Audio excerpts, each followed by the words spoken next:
Skan. Nu, ko, labs vakars visiem. Labvakar Facebookā. Un esam šokar satikušies ar Oskaru, ar Kasparu, lai kopā parunātu par īpašumiem, par aktualitātēm un tādam trim blokiem, par kuriem ieskatīšu nedaudz vēlāk. Un varbūt, kungi, došu jums vārdu iepazīstināt ar sevi. Kaspar? Jā, man sauc Kaspars Sausais, es esmu Luminor mājokļu kreditēšanas eksperts, un tad, tā plus mīnus, esmu diezgan zinošs par un ap banku un kredītu jautājumiem, kāds izstās ikdienā, kad klients ienāk bankas durvīm, tā filozofiski sakot, un līdz procesa noslēgumam. Ok, super. Oskar? Mans vārds ir Oskars Pelnēns, esmu nekustamo īpašumu aģentūras pārdošanas komandas vadītājs. Pārzinu darījumu procesu, teiksim tā, no A līdz Z. Jā, īsumā viss. Ok, super. Iepazīstināšu nedaudz ar sevi. Man sauc Ritvars Sebris. Šobrīd esmu Aver Real Estate vadītājs, kas ir franšīze nekustamo īpašumu kompānija Aver Brokerage. Un arī iepriekš darbojos kā aģents, diezgan labi pārzinu to visu procesu no A līdz Z, un tagad esmu to novirzījis, lai apmācītu jaunos kolēģus. Nu, lūk tā. Bet tad, par ko mēs šovakar parunāsim, ir trīs galvenie bloki, kā es minēju. Pirmais ir par klienta finansiālām iespējām īpašumu iegādē, kā vispār izvērtēt, kurā brīdī varbūt vērsties pie bankas un kāds ir tas process. Otrā tēma, par ko mēs parunāsim, ir nekustamo īpašumu cena un vērtība, kā tas atšķirās, kā pārdevējs uz to skatās, kā banka uz to skatās. Un trešais lielais bloks ir nesaskaņotās pārbūves, kas arī, man liekas, ir tāds karsts temats, par ko parunāt. Un, sāksim tad ar pirmo tēmu – klienta finansiālo iespēju izvērtēšana. Es varbūt iedošu nelielu ievadu, pirms došu jums vārdu.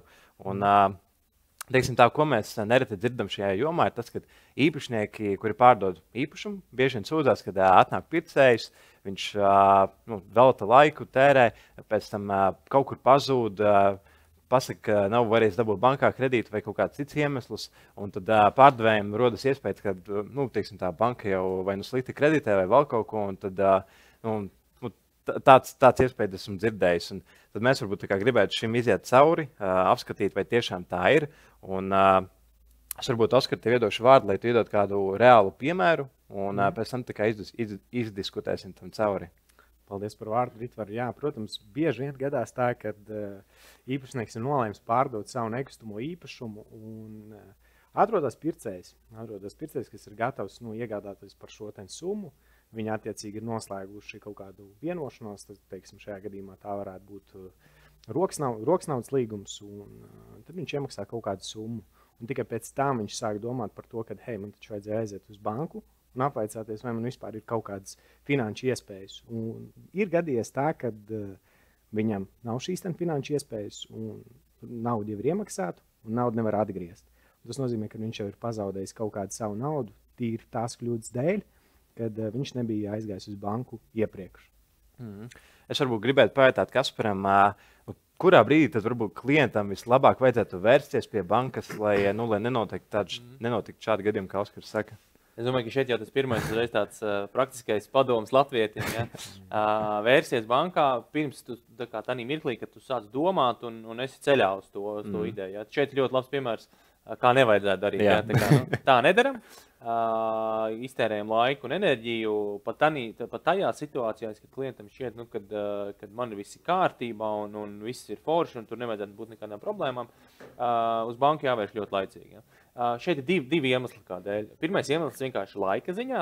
Tu daudz ātrāk un efektīvāk varēsi noformēt šo darījumu, tad, kad tev būs atrasts īsto īpašumu. Jo tas, ko mēs arī pašlaik novērtējam, kad ir tāds diezgan aktīvs tirgus, aktīvā tirgu, labie īpašumi aiziet ļoti ātri. Ja? Un tu esi viens no tiem potenciāliem īpašumu preciniekiem. Ja? Un tas ātrums, cik ātri tu spēsi noformēt to darījumu bankā, var nospēlēt lomu, vai es to darījumu, vai es to īpašumu iegādāšos. Un tad, lūk, aizejot saulēcīgi jau uz banku, tad tu jau esi saņēmis pilnu konsultāciju, tu zini, kāds viss process notiek. Tu esi iesniedzis visus dokumentus, kādas tev banka prasīs. Tu esi izrunājis ar banku nepieciešamo pirmo iemaksu un vispārējos nosacījumus. Tu esi sapratis, kāds būs potenciālais ikmēneša maksājums un kāda būs nosacījuma apmēram tam īpašumam, uz ko tu skaties aptuveni. Un tādā brīdī, kad tu jau esi atradis konkrētu īpašumu, tas process viss daudz ātrāk notiek. Ja? Tīri, tas ir viens aspekts, jo mēs saulaicīgāk griežamies, jo tādā mirklī, kad to vajadzēs ātri noformēt, būs daudz lielāka iespēja šo procesu daudz ātrāk iegriezt un atrisināt. Otrs aspekts, kādēļ vajadzētu laicīgi griezties, jo nereti arī ir tādas situācijas, kad kaut kādi aspekti klienta situācijā nedod iespēju uzreiz aizņemties klientam. Ja?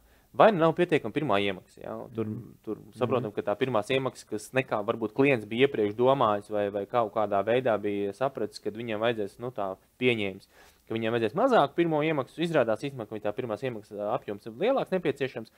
Tad tanī brīdī, kad viņam jau ir darījums, viņam jau ir deksme par to konkrēto īpašumu, tad daudz ir problēmas rodās tādas. Tad viņš savukārt jau, ja viņš to zinātu ātrāk, viņš jau varētu laicīgāk sakrāt šo zināt jau to mērķi, uz ko iet. Un ir arī kaut kādas situācijas, kad ir vai nu kaut kādi maksātspējas jautājumi ir jārisina, vai nu kaut kādi kavējumi ir bijuši, un tad jau saulaicīgi banka var izstāstīt, kāda ir nosacījumi, kā klientam, kas ir viņa finanšu uzvedībā ir jāmaina, jāuzlabo, un kā viņš var sagatavoties šim te kredītam. Ja? Jo, teiksim, tādā manā skatījumā, tāds, ja klients aiziet uz banku, tāds viennozīmīgs nē ir ļoti retos gadījumos.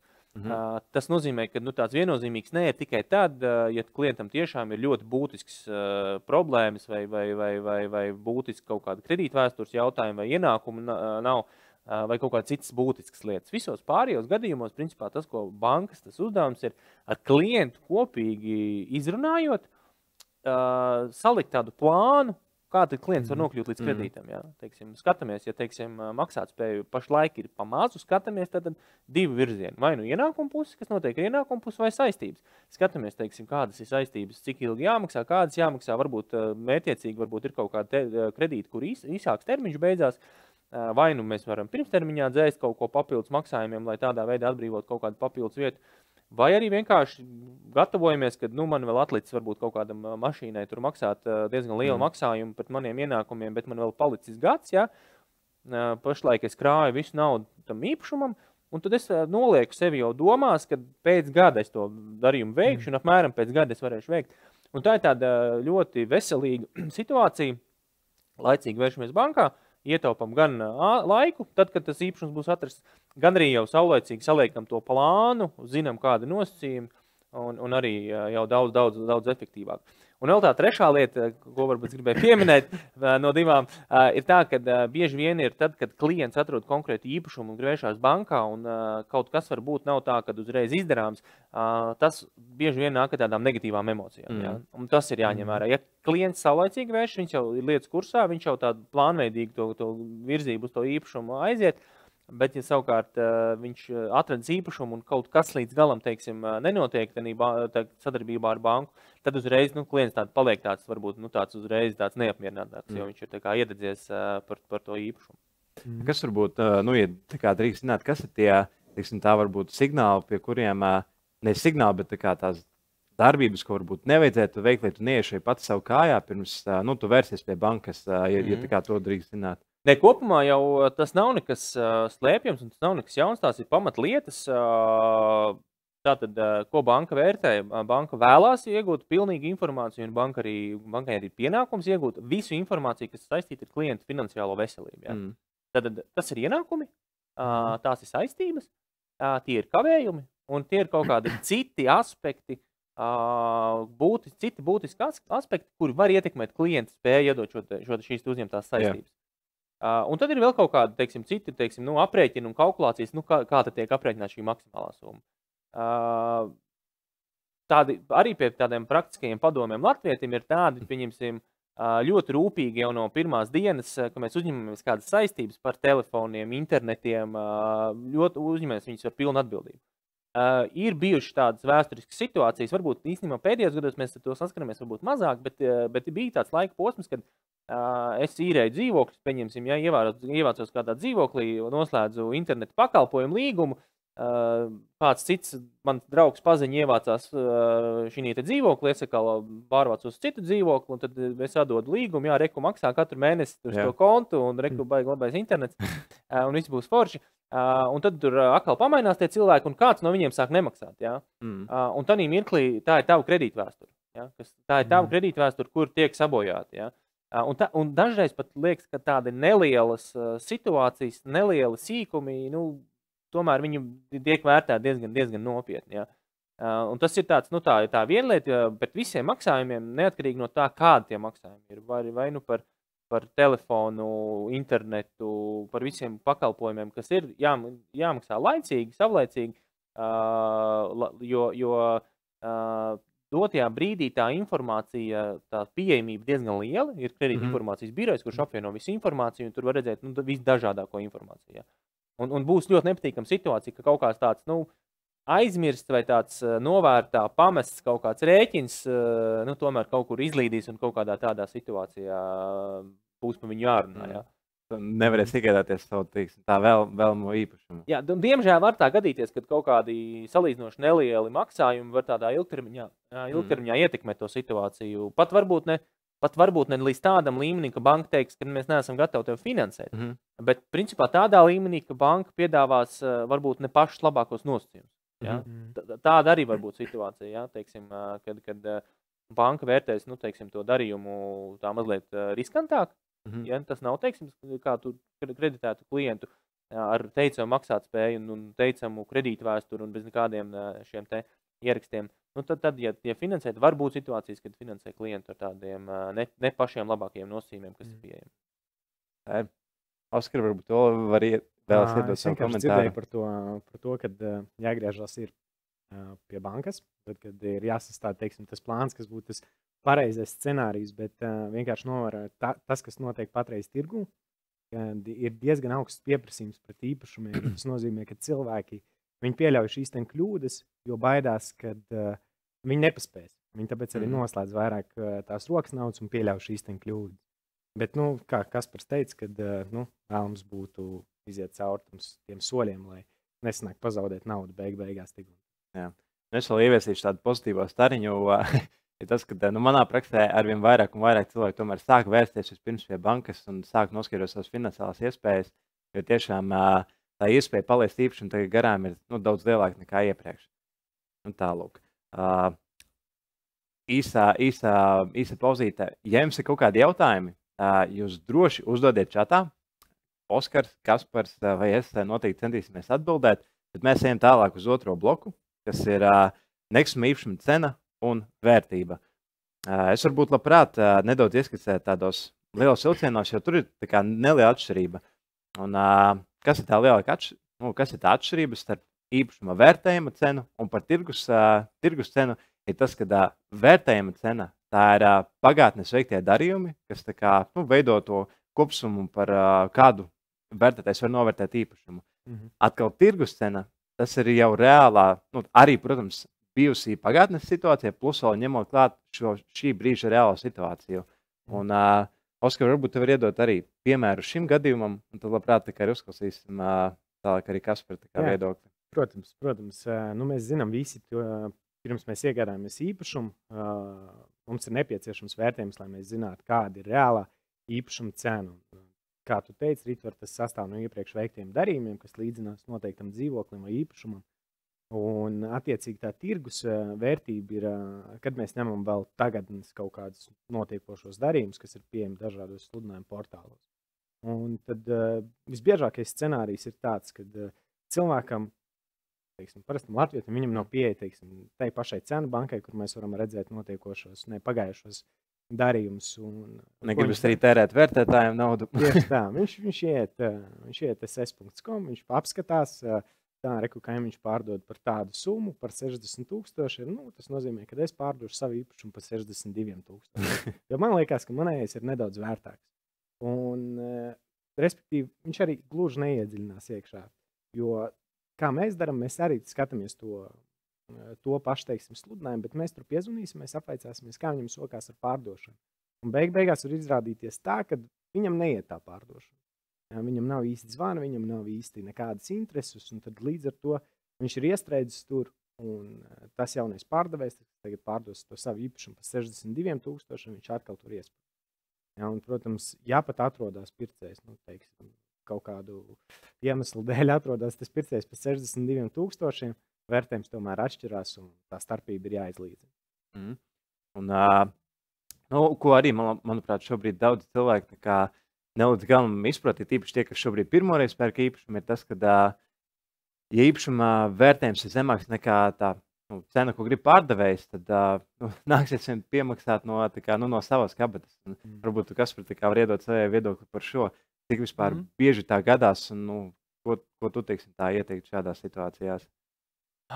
Es varbūt sākšu to, ka gan nekustamo īpašumu gadījumā, pieņemsim arī auto gadījumā, tā ir tāda kopīga prakse, kad tajā gadījumā, kad šis iegādātais īpašums, auto vai mājoklis kalpo kā nodrošinājums kredītam, tad ir obligāts vērtējums pirms šī īpašuma iegādes. Un abos gadījumos ļoti līdzīgi, ja, kad banka skatās uz tādu konservatīvāko variantu. Kas ir konservatīvākais? Vai nu ir vērtējums, vai nu cena, un tad attiecīgi no tā skatās šo finansējumu. Pirmkārt, bankām ir dažādi uzraugošās iestādes un regulas, kas to nosaka, ka tā ir jādara. Jo galvenais mērķis ir, kādēļ šīs regulas ir radītas un šie visi noteikumi ir radīti šādā veidā, ir tas, lai tirgus tomēr neuzkarst un nebremzētos. Ja mēs tagad vienā brīdī, kad bankas finansē jebkuru īpašumu par jebkuru cenu, kur divi individi, pircējs un pārdevējs savā starpā ir vienojušies šo te pirkumu veikt. Ja. Tādā veidā tiek tas tirgus tā mazliet regulēts un mazliet ierobežots, lai tas tirgus ļoti ātri neuzkarst. Ja? Tanī brīdī, kad ir ļoti liels pieprasījums, lai tirgus neušauj debesīs. Tas ir galvenais tāds kritērijs. Un jā, mēs redzam, ka ir tādi darījumi, kur klients ir gatavs iegādāties par lielāku summu nekā vērtējums. Šeit tad vienmēr ir tie divi jautājumi, vai tanī dzīvoklī vai īpašumā, ko klients iegādājas, viņš novērtē kaut ko vairāk nekā citi novērtētu. Ja? Vai tur ir mana dzimtā pilsēta, vai kaut kāda es te uzaugu, vai kaut kādi tādi. Mans rajons. Jā, mans rajons, un es te ilgi jau meklēju, neko nevaru atrast šajā rajonā, un es citā rajonā negribu dzīvot, bet es esmu kaut kādu emocionālo saiti, un tad es vairāk viņos gatavs maksāt. Vai nu arī tas tirgus ir tāds pietiekami strauji augošs, un kad tās vērtības netiek līdzi varbūt tai reālai tirgus cenai. Un tad, principā, ar ko klientiem ir jārēķinās, kad tanī brīdī, kā jau minēju, kad klientam šī starpība ir papildus jānosēs no saviem līdzekļiem. Ja, jo banka skatās vai nu uz vērtību, vai uz darījumu, kurš ir zemāk, kur vērtība ir zemāk. Notiecīgs nozīmē, ka klientam būs lielāka šī pirmās iemaksas paša līdzdalība darījumā. Tad viņam ir jāsaprot, vai viņš ir gatavs uz to, un vai viņš var to. Es drīkst vēl vienu tādu precizējošu jautājumu. Teiksim, labi, tur nebūtu nekādas emocionālās saiknes, bet tajā īpašumā ir ļoti vērtīga kustamā manta. Ja, un nekustamā īpašuma vērtība tur ir rupi, teiksim, 200,000. Viņš ir gatavs iegādāties kopā šo īpašumu ar visu kustamo mantu, teiksim, par 300.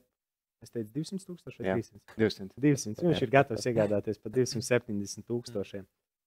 Vai būtu kaut kāda scenārija, kad banka tomēr atteiktu? Ar tādu kustamo mantu, principā ir tā, ka viens tas, ka banka tā ļoti skrupulozi raugās to, ka balstoties uz vērtējumu. Un vērtējumā bieži vien arī, tur, kur ir kaut kādas bijušas diskusijas, vai teiksim, pie mājas kaut kāds augļu dārs, ja, kurš varbūt arī ir tiešām ļoti vērtīgs, ja, bet viņa tādā vērtībā viņš tiešā veidā neizsakās.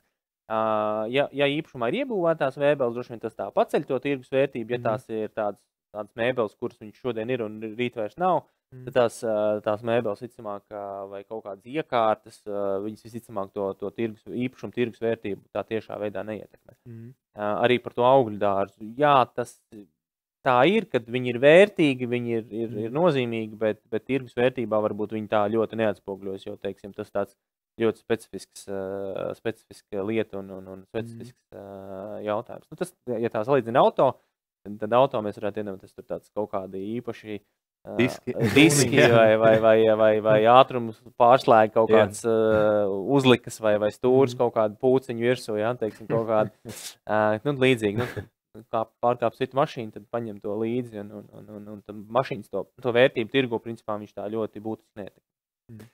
Mums vēl ir jautājumi. Es varbūt vienīgais palūkšu jautājums nedaudz pavirzīt virs kameras. Tas mums tehniskajai pusē. Bet pirmais jautājums ir, cik ilgā laikā var sakārtot savu finansiālo veselību pozitīvu? Jā, ja tā ir negatīva. Nu, jautājums ir, cik ļoti ielaist tā slimība ir. Jā, jo ir gadījumi, kad ilgi būs jāiet uz to mērķi. Jā.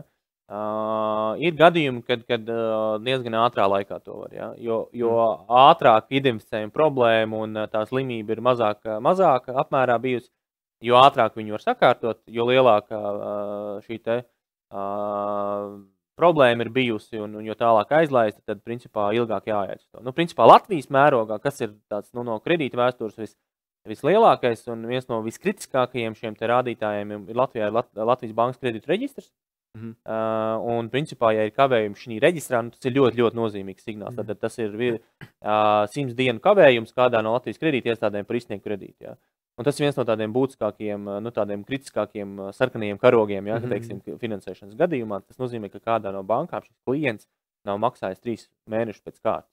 Tas tā, ja tā padomā, tas tā, nu, diezgan nopietni. Jā. Tas tā nopietni. Nu, tad principā, jebkurš cita kredīta iestāde, viņi tā kā domās, nu, kādam no finanšu iestādēm, nu, šis te kredīts netika maksāts 3 mēnešus no vietas, nu, tur tad nozīmē, ka, nu, ir kaut kādas problēmas būtiskas bijušas. Un tā kā no tādiem, nu, tur tad uz ilgāku laiku būs šis te jautājums jākārto. Arī no Jāņa ir jautājums, kā jūs skatāties uz finansēšanu ienākumu tiek gūti no saimnieciskās darbības, izīrējot nekustamā īpašumu. Finansējums nepieciešams priekš vēl cita, visticamāk, īres dzīvokļu iegādes. Paldies, Jāni, par jautājumu.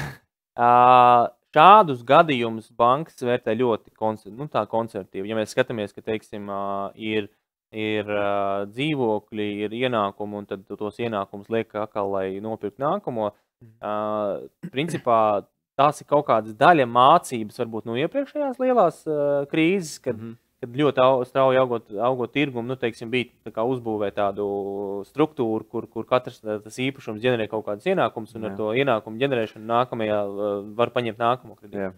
Un tādā brīdī, kad kaut tirgu nostaigā tā situācija un kāds no šiem te, vai visi lielākā daļa, teiksim, ir ļoti samazināti ienākumiem vai ienākumu mazinās, tad, principā, tas ir diezgan bīstams. Tas ir ļoti bīstams tā situācija. Bet lielākoties, tur, kur mēs redzam, varbūt Jāņa piemērs varbūt nav tāds klasisks, bet lielākoties, kur mēs skatāmies, kad ir kaut kāds klients dzīvojis ir vienā īpašumā, vienstabas dzīvoklī, viņš ir nopircis 2-stabas dzīvokli, tad viņš varbūt to 2-stabas dzīvokli vai teiksim, to 2-stabas dzīvokli pārdod un pārceļās uz 3-stabas dzīvokli. Bet viņam ir šis viens dzīvoklis, kur viņš īrē, vai arī vecās mammas, teiksim, kaut kāds mantojums dzīvoklis, un viņš viņu izīrē. Bet viņam pamat ienākumi ir alga no algotu darba, un viņam ir papildus ienākumi īres ienākumi.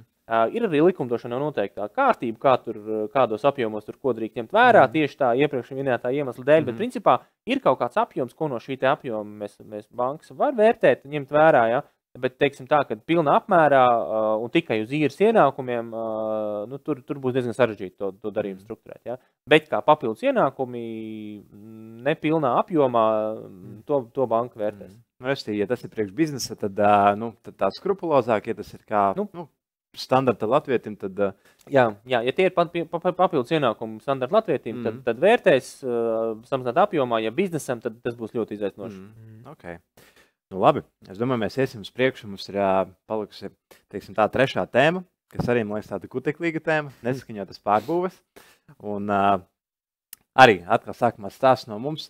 Un man liekas, arvien vairāk un vairāk sastopamies ar cilvēkiem, kuri grib pārdot īpašumu, kur nav saskaņota pārbūve, jo iepriekš tas varbūt nebija tik aktuāli vai tik kādam svarīgi. Tagad tas paliek arvien aktuālāk un svarīgāk. Un restīvi, tā. Mazais špikrītis, ko es gribēju teikt. Jā, varbūt, Oskar, tu arī iedod tādu piemēru. Mums bija sagatavots tāds viens arī case studies, vai es iedošu piemēru? Tu vari iedot piemēru. Okay, super. Jā, restīvi piemērs, piemēram, Pēteris ir nopircis dzīvokli pirms 10 gadiem, nopirka visu pār bez jebkādiem inventarizētas lietām, bez dokumentiem, ar savu naudu pirka, un kā jau, teiksim tā, agrāk tas bija vieglāk. Nu, lūk, un tagad Pēteris grib pārdot dzīvokli, un atnāk pircējs, kurš grib bankā paņemt kredītu, atnāk vērtētājs, saprot, ka reāli ir nesaskaņota pārbūve un ko tā kā tālāk darīt. Labprāt dzirdētu viedokli gan no bankas puses, gan no īpašuma aģenta puses, kurš mums es droši varētu iesākt. Protams, ir dažādi scenāriji, tur var būt nepieciešams būvprojekts, Ja? Nu, ja tur ir mainīts nesošās konstrukcijas, bet ja tas ir, tur ir nograuta nenesošā siena, tad visticamāk tur vienkārši Nograuta. nograuta. Nu, labi, tur varbūt izbūvēta kaut kāda niša vai kaut kas tāds. Tad tur ir vienkāršotā pārbūve. Un, principā, to īpašumu var pārdot tāds, kāds viņš ir, un nodot viņu nākamajam īpašniekam. Nākamais īpašnieks vienkārši viņu saskaņo. Jā, bet, protams, arī ir jāņem vērā tas, ka jebkurā gadījumā, ja pircējs nāks ar banku, viņam būs nepieciešams finansējums, un, ja nepieciešams finansējums, attiecīgi vērtējums. Un vērtējumā noteikti to kopējo summu pavilks uz leju, ir tikai tā iemesla dēļ, ka šī lieta nav sakārtot. Tāpēc mans ieteikums būtu pilnīgi visiem tie, kas zina, ka tāda problēma ir, vai arī pat nezina, ka tāda problēma ir, pirms pārdošanas vienkārši pārliecināties. Visi dati mums ir pieejami, tīpaši īpašniekiem. Viss ir pavēlti, mēs varam uzzināt par visiem esošajiem datiem, apskatīties, pārliecināties par to, ka nav nekas mainīts vai ir kaut kas mainīts, saskaņot un tādā veidā ietaupīsim pāris mēnešus. Tieši tā. Jā, labprāt arī Kaspar dzirdēt tavai viedokli, kā vispār bankas to skatās. Pirmkārt, ar šādām situācijām mēs diezgan bieži saskaramies, kad diezgan regulāri ir kā biežākās tās pārbūves, ko mēs redzam, pirms ir klasiskās loģiju stāsts. Tad ir starpsienas nenesošās virtuvi ar istabu, ja, un vansistaba ar toleti, ja, teiksim, starpsieni. Ja. Tās tāds biežākās. Un tad, principā, kā to banka vērtē to tā diezgan no tāda viedokļa, kāds ir tas saskaņošanas process, kā jau tika minēts. Ja. Ja šeit ir vienkāršotā saskaņošana, tad banka finansē nosakot to termiņu, kurā klientam ir jāsaskaņo šī pārbūve. Protams, kad mēs gribam, lai šī pārbūve tiktu saskaņot un lai šis īpašums būtu sakārtots. Ja? Tas ir tas galvenais mērķis, lai arī tā tirgus vērtība, kā tu minēji, lai netiktu ietekmēta. Viņi mazliet tiek ietekmēti, protams, ka banka vēlās, lai tā tirgus vērtība būtu labākajā līmenī, kāda viņi ir. Ja? Un tad mēs ieliekam klientam pienākumu termiņā X šo te jautājumu sakārtot. Tas ir pie tiem gadījumiem, kuros šī saskaņošana neprasīs lielu enerģiju un laiku un citu īpašnieku parakstu. Jā. Laikam pēdējais ir tāds atslēgas moments. Jā, tas pēdējais visticamāk ir tas lielākais atslēgas moments. Tanī mirklī, kad ir tāds pārbūves vai kaut kādas situācijas, kad vajag pārbūvi saskaņošanai saņemt citu īpašnieku mājas iedzīvotāju piekrišanu, tanī brīdī mēs sakam nē, vispirms sakārtojam, tad finansējam. Jo tā situācijas var būt tādas, kad tas, no kā mēs vēlamies izvairīties, lai sanāk tā, kad klientam mēs nofinansējam šo īpašumu, un viņam nav iespēja viņu saskaņot.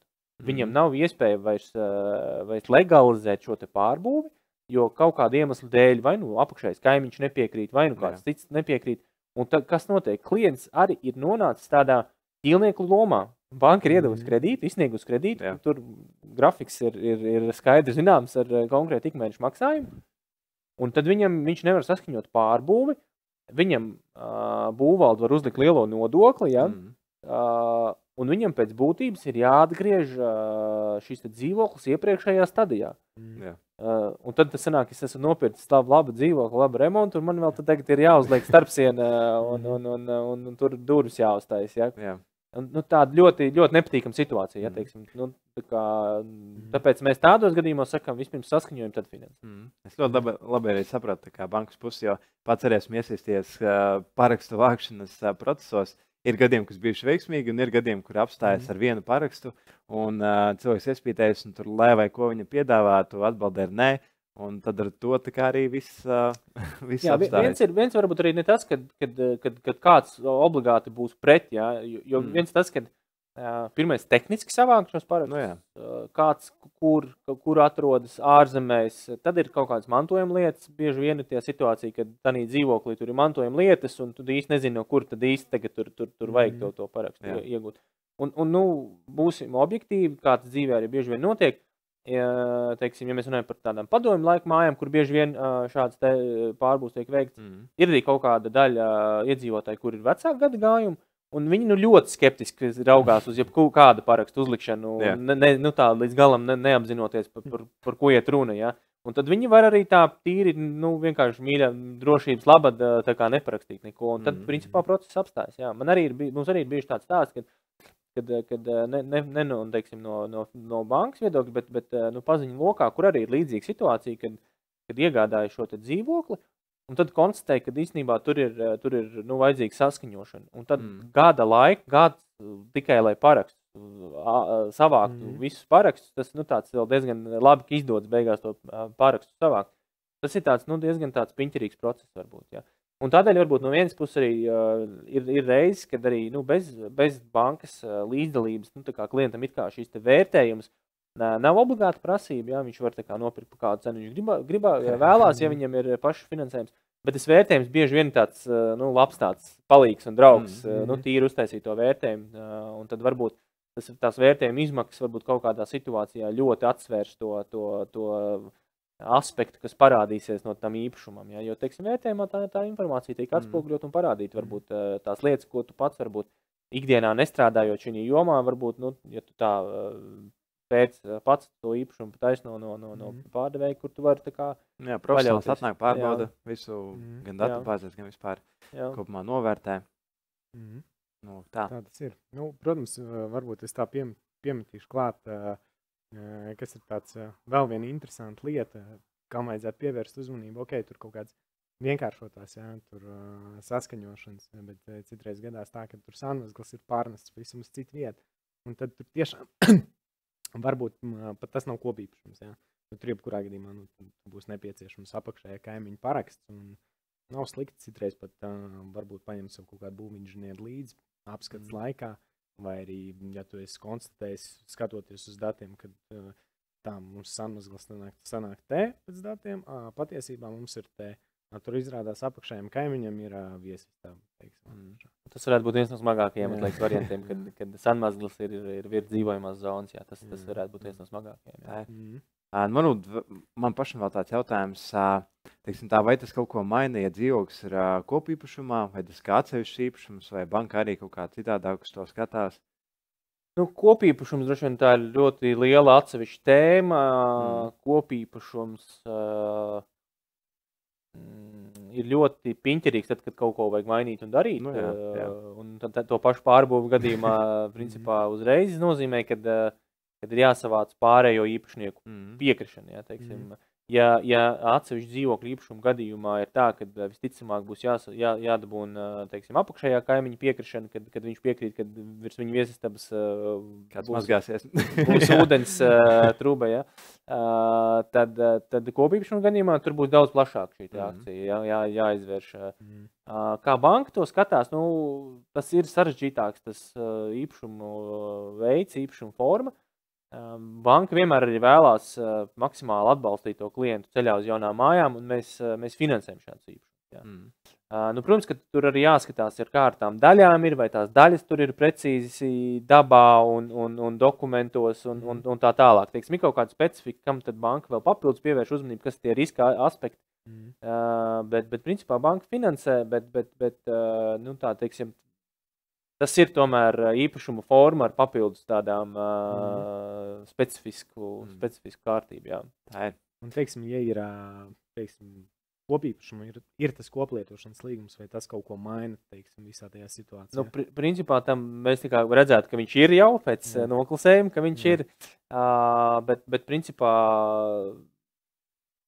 mēs, teiksim tā, tam kopīšam mēs neuzliekam nekādus papildus šķēršļus. Mēs vienkārši pastamies papildus lietas, teiksim, kas man liekas biežākais, varbūt tādas problēma situācijas ir, ka tā reālā lietošanas daļa un tā daļa, kas tā kā ir īpašuma, atšķirās. Ja? Tad tur sākās diskusijas. Protams, ka tā reālā it kā ir lielāka, viņi ir ievērtēta pa lielāku, izbūvēt kaut kādu varbūt bēniņu vai kaut kādas papildus tur istaba nāk klāt, bet viņam juridiski pieder mazāka tā daļa, tad tur ir tās problēmas. Bet citu problēmas, teikt, tāda kopīpašuma gadījumā varbūt no finansēšanas viedokļa nav liela tāda problēma. Okay. Paldies. Ko mums ir pēdējās 5 minūtes šajā tiešraidē, un jums vēl iespēja uzdot jautājumus mums. Un, ja kādam, teiksim, tā var radīsies jautājumu, atbildēsim, bet varbūt jūs gribētu iedot vēl tādu, teiksim, tā gala vārdu, pirms es iedodu apkopojumu. Tieši redzēju. Tā, mēs varētu pateikt labi skatītājiem. Jā, varbūt mēs tā varam salikt punktus uz zi, teiksim tā, pirms mēs kaut ko iegādājamies, mēs aizam uz banku, ja mēs zinām, ka mums ir nepieciešams finansējums. Un vienmēr pārliecināmies par to, vai nav šīs problēmas, kas ir par pārbūvēm. Nu, jā. Tā kā noteikti par finansēšanu var droši griezties pie Kaspara. Jā, nu tad arī no tādas finansēšanas puses varbūt tās kopsavilkums ir par to, ka laicīgi gatavojamies, laicīgi ejam uz to mērķi, neielaižam finansiālās kaut kādas slimības savā saimniecībā, lai pēc tam nebūtu ilgi viņas jāārstē un būtu iespēja arī tad, kad ir nepieciešams un tad, kad ir atrasts īstais īpašums, lai varētu diezgan veikli un operatīvi šo te darījumu noformēt. Un esam atbildīgi par visiem maksājumiem un viss būs kārtībā. Tā, labi, paldies, kungi. Skatos, ka paiedām jautājumu nav. Es domāju, tad šodien liksim punktu. Un paldies visiem, kas pieslēdzās. Ceru, ka bija interesanti un noderīgi. Un turpinam sekot, kā mums katru ceturtdienu ir tiešraides, stāstam par īpašumu jomu. Un iespējams kādu brīdi arī pēc tam ciemosimies pie kādas no bankām. Labs ir. Ar labu vakaru visiem. Atā. Paldies.